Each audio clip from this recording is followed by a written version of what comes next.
Hello students, O2S academy में आपका बहुत बहुत स्वागत है। तो हमने आपके लिए एक नए इनिशिएटिव को शुरू किया है जिसमें हम डेली के जो करंट अफेयर्स हैं उन सबको MCQs के द्वारा प्रैक्टिस करते हैं। तो डेली के हम 10 MCQs प्रैक्टिस करते हैं और ये जो MCQs हैं आपके चाहे द हिंदू में हो या फिर आपके इंडियन एक्सप्रेस में हो या फिर PIB में हो, तो आपके जो भी ऐसी न्यूज़ है जो कि आपके एग्जाम पॉइंट ऑफ व्यू से बहुत ज़्यादा रेलिवेंट है उन सबको हम MCQs के द्वारा प्रैक्टिस करते हैं। तो आज के MCQs शुरू करने से पहले अगर आपको इस वीडियो की PDF चाहिए तो आप हमारी O2S अकेडमी की जो ऐप है इसको डाउनलोड कर सकते हैं और यहाँ पर आपको ये PDF मिल जाएगी। तो सबसे पहले बात करते हैं अपने फर्स्ट क्वेश्चन के बारे में, that is related to organisation structure of G20। तो अगर मैं G20 के बारे में बात करूं तो G20 को एशियन फाइनेंशियल क्राइसिस के बाद बनाया गया था, जो कि आपका ऑलमोस्ट 1997 में ये क्राइसिस हुआ था और 1999 के आसपास G20 को बनाया गया। इस G20 के ग्रुप में आपको 19 कंट्रीज देखने को मिलेगी और एक यूरोपियन यूनियन देखने को मिलेगा। तो बेसिकली G20 के बारे में यहाँ पे आपको दो स्टेटमेंट्स प्रोवाइड करी हैं, आपने करेक्ट स्टेटमेंट को आइडेंटिफाई करना है। रिसेंटली ये न्यूज़ में इसीलिए है क्योंकि G20 की 2023 की जो मेंबरशिप है वो इंडिया के पास आ रही है और अल्टीमेटली अभी जो 2022 के अंदर जो मेंबरशिप है वो इंडोनेशिया के पास है। तो दैट मीन इंडोनेशिया से मेंबरशिप जो है वो इंडिया के पास आ रही है। तो इस वजह से यहाँ पे अलग अलग जो शेरपास वगैरह हैं उनको अपॉइंट किया जाता है, जैसे कि जो इंडिया के शेरपा हैं दैट इज अमिताभ कांत जी। और G20 का कोई भी आपको परमानेंट सेक्रेटरीट जो है ये देखने को नहीं मिलेगा क्योंकि इसकी जो चेयरमैनशिप है वो हर साल दूसरी कंट्री को शिफ्ट कर दी जाती है। तो यहाँ पे आप सेकंड स्टेटमेंट भी देख सकते हैं कि chair rotates annually among the members and is selected from a different regional grouping of the countries. तो यहाँ पे G20 कंट्रीज जो हैं आपको अलग अलग कॉन्टिनेंट से अलग अलग कंट्रीज देखने को मिलती है। फॉर एग्जाम्पल अगर मैं नॉर्थ अमेरिका के बारे में बात करूं तो यहाँ पे Canada, USA and Mexico. Then if I talk about South America then Argentina. तो अर्जेंटीना के अलावा आपको ब्राजील भी देखने को मिलेगा। तो दैट मीन्स यहाँ पे कॉन्टिनेंट वाइज जो कंट्रीज हैं तो उनके जो मेंबर्स हैं उनको यहाँ पे चेयर जो है वो एनुअली रोटेट कर दी जाती है। तो दैट मीन्स आपकी जो दोनों स्टेटमेंट्स हैं वो यहाँ पर करेक्ट हो जाएंगी। और अभी रिसेंटली हमारे जो प्राइम मिनिस्टर जी हैं उन्होंने G20 का जो लोगो है उसको भी एक तरह से लॉन्च किया है।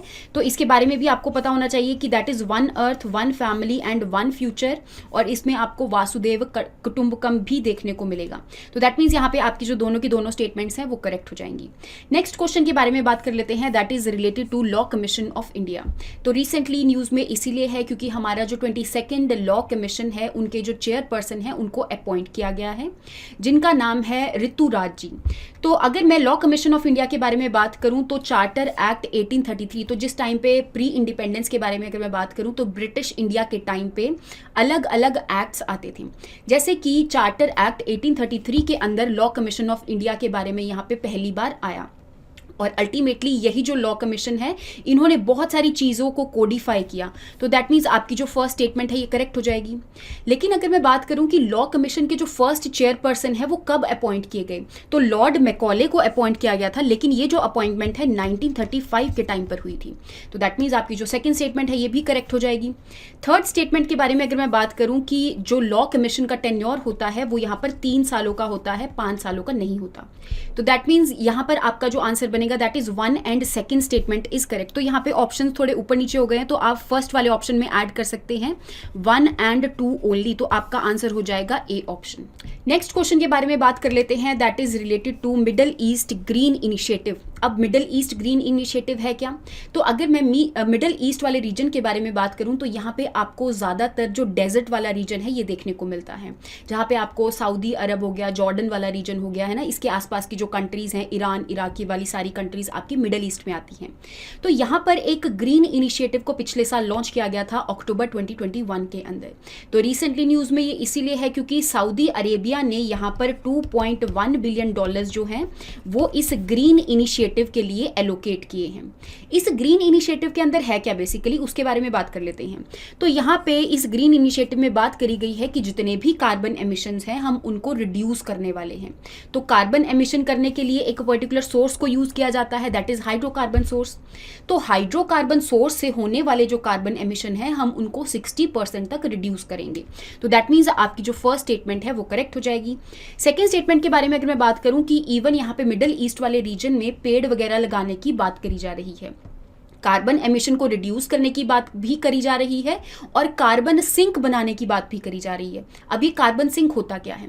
कार्बन सिंक के अंदर यहाँ पे एफॉरेस्टेशन करी जाती है और बहुत ज़्यादा पेड़ जो हैं उनको लगाया जाता है, ताकि अल्टीमेटली हमारे जो पेड़ हैं, जो पेड़ पौधे हैं, जो ट्रीज़ हैं, वो अल्टीमेटली क्या करें, कार्बन को एब्जॉर्ब करें और ऑक्सीजन को रिलीज करें। क्योंकि आपको पता ही है कि जो पेड़ हैं वो फोटोसिंथेसिस करते हैं, जितने भी ग्रीन प्लांट्स हैं वो फोटोसिंथेसिस करते हैं, उसमें कार्बन डाइऑक्साइड को यूज़ करते हैं और ऑक्सीजन को रिलीज करते हैं।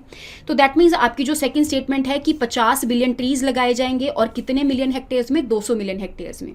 तो ये भी स्टेटमेंट आपकी करेक्ट हो जाएगी और आपका आंसर बनेगा बोथ 1 and 2। मैं यहाँ पर एक थोड़ी सी करेक्शन करना चाहती हूँ कि आपका 2.1 बिलियन नहीं 2.5 बिलियन है जो सऊदी अरब ने एलोकेट किया है। तो नेक्स्ट क्वेश्चन की टुवर्ड्स मूव करते हैं, that is related to national Florence Nightingale awards. तो अगर मैं नेशनल फ्लोरेंस नाइटिंगेल अवार्ड्स के बारे में बात करूं तो नेशनली दैट मीन्स हमारे इंडिया के अंदर इन अवार्ड्स को दिया जाता है। दूसरी बात, ये अवार्ड उन नर्सिस को दिया जाता है जिन्होंने बहुत अच्छा काम किया है। तो रिसेंटली हमारे जो प्रेसिडेंट हैं उन्होंने उत्तराखंड की 2 नर्सिस हैं जिनका नाम है शशिकला पांडे एंड गंगा जोशी। तो इनको ये नाइटिंगेल फ्लोरेंस अवार्ड जो है ये अभी रिसेंटली दिया गया है। अगर मैं फ्लोरेंस नाइटिंगेल के बारे में बात करूं तो बेसिकली यूरोपियन रीजन के अंदर आपको ये बेसिकली एक लेडी हैं जिन्होंने वर्ल्ड वॉर के टाइम पे यहाँ पे बहुत अच्छा काम किया है और जितने भी यहाँ पे इंजर्ड लोग थे तो उनकी एक तरह से ड्रेसिंग वगैरह करने का भी इन्होंने बहुत काम किया है। तो इन्हीं के नाम पर इस अवार्ड को रखा गया है। तो अगर मैं नेशनल अवार्ड के बारे में बात करूं तो हमारी कंट्री के अंदर 1973 के टाइम पे ministry of health and family welfare ने इस अवार्ड को देना शुरू किया था और अभी रिसेंटली तो मैंने आपको बता ही दिया कि उत्तराखंड की 2 नर्सेस को यहाँ पे ये अवार्ड दिया गया है। तो इसके रिगार्डिंग जो 2 स्टेटमेंट्स है एक बार उसके बारे में देख लेते हैं कि जो फ्लोरेंस नाइटिंगेल है वो इंग्लिश सोशल रिफॉर्मर थी, स्टैटिशियन थी, फाउंडर ऑफ मॉडर्न नर्सिंग थी। तो आपकी ये स्टेटमेंट बिल्कुल करेक्ट हो जाएगी। सेकेंड स्टेटमेंट के बारे में अगर मैं बात करूं तो यहाँ पे एम्प्लॉयज़ को भी दिया जाता है, सेंट्रल के हो, स्टेट के हो, यूटीज़ के हो, प्राइवेट हो या फिर मिशनरी या फिर वॉलंटरी ऑर्गेनाइजेशन के अंदर जितनी भी ऐसी नर्सेज हैं जिन्होंने बहुत अच्छा काम किया है तो इनको ये अवार्ड दिया जाता है। तो यहाँ पे आपने इनकरेक्ट स्टेटमेंट को आइडेंटिफाई करना है। तो दैट मीन्स यहाँ पे आपकी नीदर 1 nor 2 आंसर रहेगा क्योंकि दोनों स्टेटमेंट्स जो हैं वो करेक्ट हो जाएंगी। नेक्स्ट क्वेश्चन के बारे में बात कर लेते हैं। तो यहाँ पे आपको हमारे कॉन्स्टिट्यूशन के रिगार्डिंग 3 स्टेटमेंट्स प्रोवाइड करी गई हैं। आपने इसमें से करेक्ट स्टेटमेंट को आइडेंटिफाई करना है। जैसे कि अगर मैं बात करूं कि लिबर्टी, इक्वालिटी, फ्रेटर्निटी हमारे प्रियम्बल में ऐड करी गई तो ये वाली जो 3 चीजें हैं ये कहां से आई थी? तो जिस टाइम पे फ्रेंच रेवोल्यूशन हुआ था वहाँ से इन वर्ड्स को उठाया गया था। तो सबसे पहली बार फ्रेंच रेवोल्यूशन के टाइम पे दैट मीन्स फ्रांस से हमने ये वर्ड्स लिए हैं। तो यहाँ पे यूनाइटेड स्टेट्स ऑफ अमेरिका जो है ये गलत हो जाएगा। तो दैट मीन्स आपकी जो फर्स्ट स्टेटमेंट है that is incorrect. Next statement के बारे में बात कर लेते हैं। तो यहाँ पर हमारे कॉन्स्टिट्यूशन के अंदर एक 42nd कॉन्स्टिट्यूशनल अमेंडमेंट एक्ट हुआ था दैट इज 1976 के अंदर, जिसको हम मिनी कॉन्स्टिट्यूशन के नाम से भी जानते हैं। तो यहाँ पर प्रियम्बल के अंदर 3 वर्ड्स को ऐड किया गया था। कौन कौन से 3 वर्ड्स थे? Socialist, secular and integrity, not fraternity. तो दैट मीन्स आपकी जो सेकेंड स्टेटमेंट है ये भी इनकरेक्ट हो जाएगी। थर्ड स्टेटमेंट के बारे में अगर मैं बात करूँ तो एक केस आया था that is union government versus LIC of India case, जो कि आपका 1995 के टाइम पे आया। तो इस केस के द्वारा यहाँ पर ये देखा गया कि जो प्रियम्बल है वो हमारे कॉन्स्टिट्यूशन का ही इंटीग्रल पार्ट है। मतलब पहले यहाँ पे ना अजीब सी एक चीज़ चल रही थी कि क्या प्रियम्बल जो है वो हमारे कॉन्स्टिट्यूशन का पार्ट है या फिर नहीं है। तो यहाँ पे अलग अलग जो केसेस आते रहते हैं, जजमेंट्स आती रहती हैं, तो उसके द्वारा यहाँ पे सुप्रीम कोर्ट ने ये बोल दिया इस केस के अंदर कि जो प्रियम्बल है वो हमारे कॉन्स्टिट्यूशन का इंटीग्रल पार्ट है। तो दैट मीन्स यहाँ पे आपकी जो थर्ड स्टेटमेंट है वही सिर्फ करेक्ट होगी।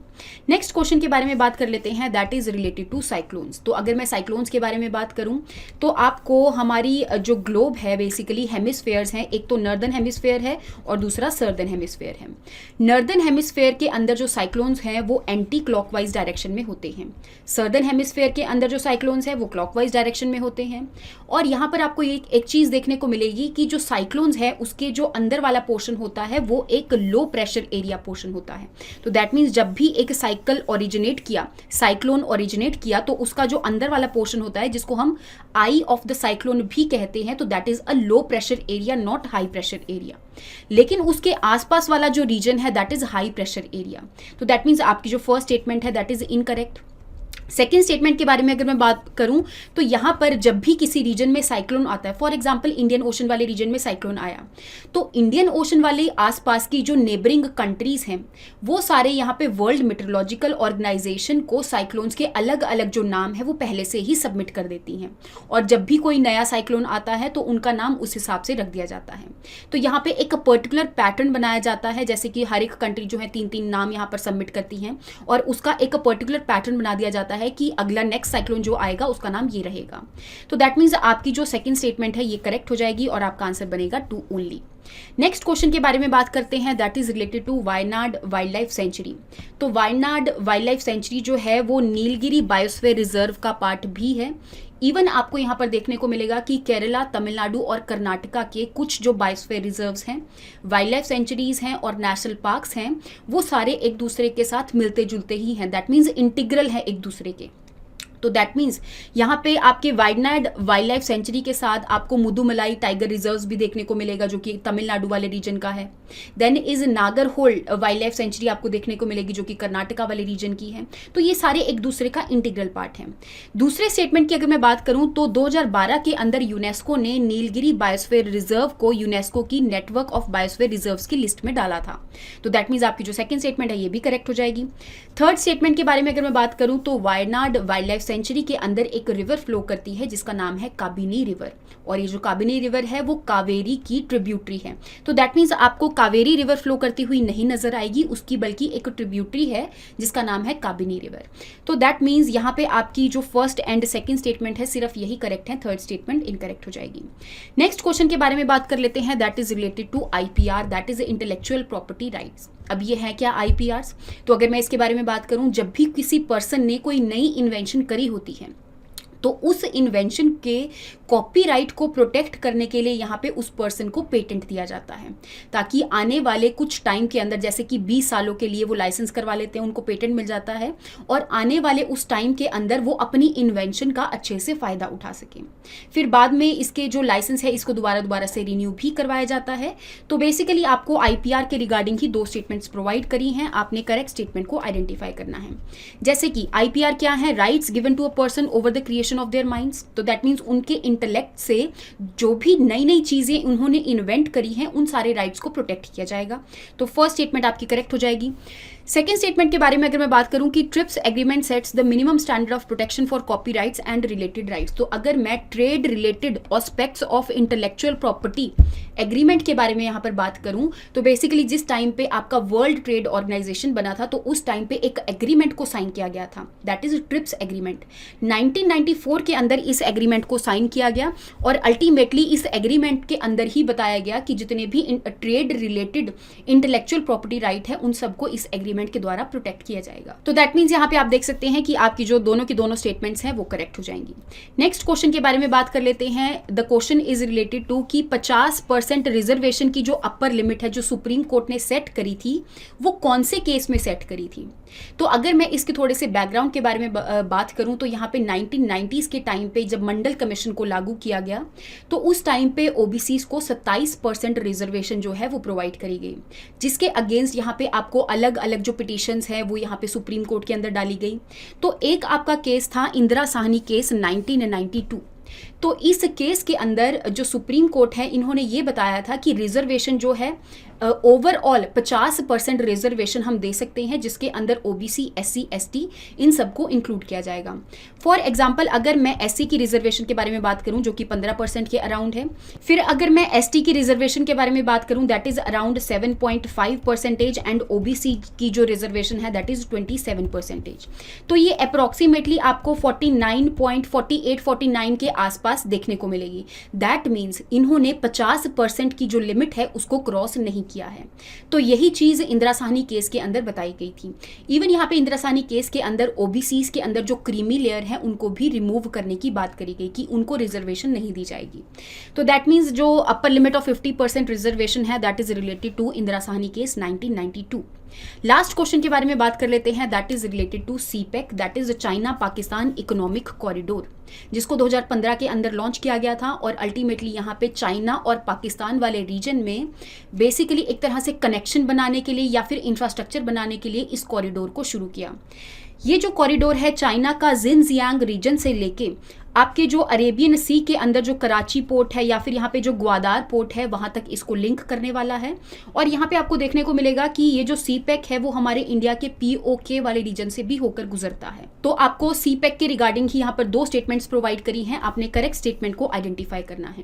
पहली स्टेटमेंट है कि ये ग्वादार और कराची वाले रीजन को चाइना के लासा वाले प्रोविंस से कनेक्ट करता है, तो ये गलत हो जाएगा क्योंकि चाइना का यहाँ पर जिनजियांग रीजन है। ठीक है, तो दैट मीन्स आपकी जो फर्स्ट स्टेटमेंट है that is incorrect. Second statement के बारे में अगर मैं बात करूं तो CPEC has been compare to Marshall plan post world war 2। तो यहाँ पे वर्ल्ड वॉर 2 के टाइम पे, जिस टाइम पे जो आपका वेस्टर्न यूरोप है बहुत ज़्यादा डिस्ट्रॉय हो चुका था, तो यहाँ पे यूएस ने एक मार्शल प्लान को लॉन्च किया था जिसके तहत यहाँ पे वेस्टर्न यूरोप को डेवलप करने के लिए यहाँ पे उन्होंने कुछ फंड्स को एलोकेट किया था। तो ये जो सीपेक है तो इस चीज़ को मार्शल प्लान से ही कंपेयर किया जाता है। तो जैसे अगर मैं बात करूं कि मार्शल प्लान के अंदर यूएस ने $15 बिलियन जो है वो यहाँ पे वेस्टर्न यूरोप को डेवलप करने के लिए दिए गए थे, इंफ्रास्ट्रक्चर को डेवलप करने के लिए दिए गए थे। इन द सेम वे जो चाइना है वो इस रीजन को डेवलप करने के लिए यहाँ पे पाकिस्तान की मदद कर रहा है। तो इसी के रिगार्डिंग जो सीपेक है इसके बारे में आपको पता होना चाहिए। तो दैट मीन्स आपकी जो सेकंड स्टेटमेंट है वो करेक्ट हो जाएगी और फर्स्ट स्टेटमेंट इज इनकरेक्ट। तो आई होप आपको यहाँ तक एमसीक्यूज के बारे में समझ में आया होगा।